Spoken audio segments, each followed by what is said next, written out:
नमस्कार दोस्तों। साल 2020 चला तो गया है, लेकिन उसका वो खतरनाक माहौल शायद हमारा पीछा नहीं छोड़ रहा है। मैं ऐसा इसीलिए कह रहा हूं क्योंकि दक्षिण अफ्रीका में कोरोना वायरस के एक नए वेरिएंट ने एक बार फिर से लोगों के बीच में डर का माहौल पैदा कर दिया है। कोविड के इस नए स्ट्रेन को ओमिक्रॉन नाम दिया गया है। एक तरफ जहां काफी तेजी से फैलने वाले इस वेरिएंट को WHO यानी कि वर्ल्ड हेल्थ ऑर्गेनाइजेशन खतरनाक बता रहा है, वहीं दूसरी तरफ शेयर बाजार और कामकाज भी इससे बुरी तरह से प्रभावित हो गए हैं। और अब दुनिया के तमाम देश इसके संक्रमण से बचने को लेकर सतर्क हो गए हैं। क्या है ये नया वेरिएंट? क्यों है ये इतना खतरनाक? क्यों है शेयर बाजार पर इसका इतना गहरा असर? और क्या इस वेरिएंट के आने से भारत और दुनिया की स्थिति बदल जाएगी? जानेंगे मेरे यानी कि अरविंद अरोड़ा के साथ डीप एनालिसिस विद A2 में।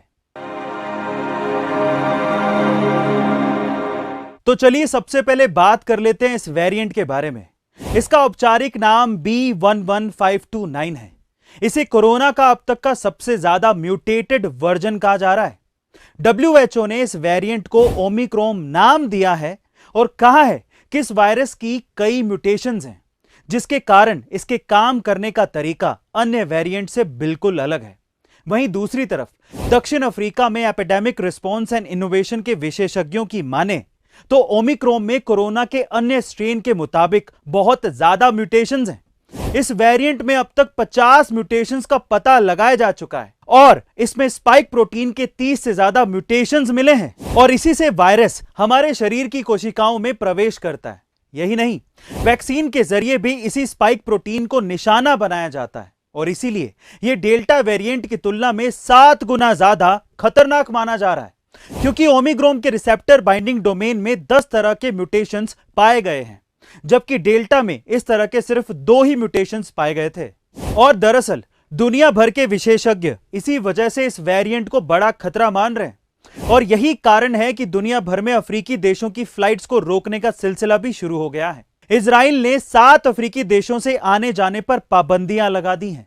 इजराइल सरकार ने दक्षिण Africa, Lesotho, Botswana, Zimbabwe, Mozambique, Namibia और एस्वातिनी जैसे देशों को रेड लिस्ट में डाल दिया है। वहीं यूके ने 6 अफ्रीकी देशों से आवाजाही पर रोक लगा दी है। इसके बाद अमेरिका ने भी अफ्रीकी देशों से आने वाली फ्लाइट्स को रद्द कर दिया है। यहां तक कि भारत सरकार ने भी इन देशों की सभी फ्लाइट्स पर रोक लगा दी है और इसी आवाजाही का रुक जाना ही असली वजह बनी कि शेयर मार्केट बुरी तरीके से नीचे गिर गए। देखिए, हुआ यह कि अलग अलग देशों में कोरोना वायरस का नया वेरिएंट सामने आने से निवेशक नर्वस हो गए। इसकी शुरुआत दक्षिण अफ्रीका से ही हुई। सबसे पहले इस देश ने नए वेरिएंट के 25 मामलों की जानकारी दी।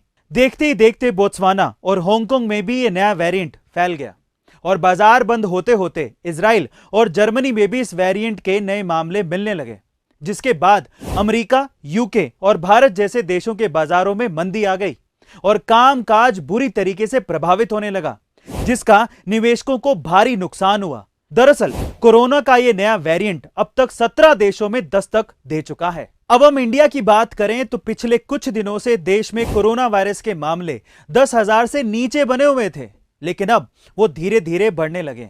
हालांकि अभी ये साफ नहीं हुआ है कि ये नए केसेस नए वेरिएंट से ही हैं, लेकिन दुनिया भर में कोरोना के नए ओमिक्रॉन वेरिएंट की दहशत के बीच मुंबई का एक आंकड़ा डराने वाला है। दरअसल शहर में बीते 15 दिनों में अफ्रीकी देशों से 1000 लोग आए हैं और दक्षिण अफ्रीका में ही ओमिक्रॉन वेरिएंट का पहला मामला सामने आया था और उसके बाद कई अन्य अफ्रीकी देशों में इसका विस्तार भी हुआ है।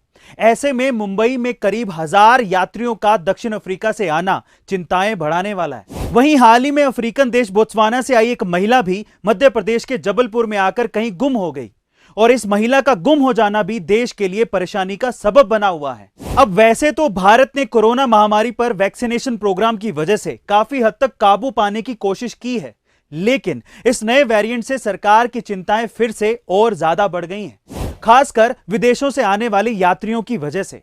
बहरहाल सरकार ने इसके लिए कड़े निर्देश जारी किए हैं। आगे क्या होगा वो तो वक्त ही बताएगा, लेकिन आप अपनी तरफ से सतर्क रहें, साथ ही कोरोना के नए वेरिएंट से बचाव के लिए सारे नियमों का पालन भी करें। बिना काम के घर से बाहर ना निकलें और यदि निकल भी रहे हैं तो मास्क जरूर लगाएं। सतर्क रहें, सुरक्षित रहें।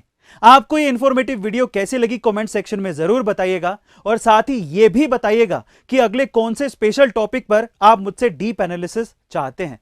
मिलते हैं अगले डीप एनालिसिस में। Thank you so much.